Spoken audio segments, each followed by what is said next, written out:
राज्याचे उपमुख्यमंत्री अजित पवार यांचा विमान अपघातात मृत्यू झाल्याची बातमी आली आहे.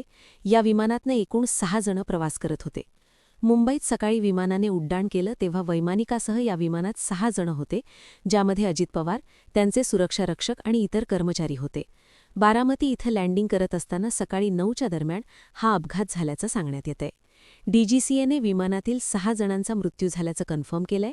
विमान जागेवरच कोसळल्याचं चित्र आहे. अपघातात कोणीच वाचलं नाहीये.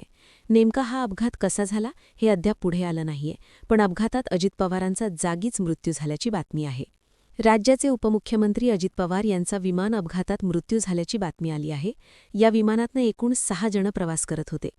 मुंबईत सकाळी विमानाने उड्डाण केलं तेव्हा वैमानिकासह या विमानात 6 जण होते, ज्यामध्ये अजित पवार, त्यांचे सुरक्षारक्षक आणि इतर कर्मचारी होते.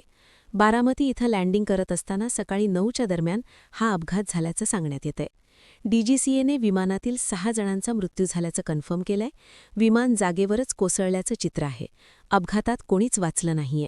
नेमका हा अपघात कसा झाला हे अद्याप पुढे आलं नाहीये, पण अपघातात अजित पवारांचा जागीच मृत्यू झाल्याची बातमी आहे. राज्याचे उपमुख्यमंत्री अजित पवार यांचा विमान अपघातात मृत्यू झाल्याची बातमी आली आहे.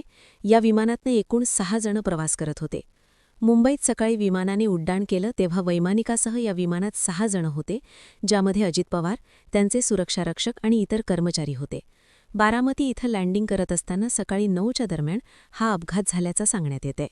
डीजीसीएने विमानातील 6 जणांचा मृत्यू झाल्याचं कन्फर्म केलंय. विमान जागेवरच कोसळल्याचं चित्र आहे. अपघातात कोणीच वाचलं नाहीये. नेमका हा अपघात कसा झाला हे अद्याप पुढे आलं नाहीये, पण अपघातात अजित पवारांचा जागीच मृत्यू झाल्याची बातमी आहे.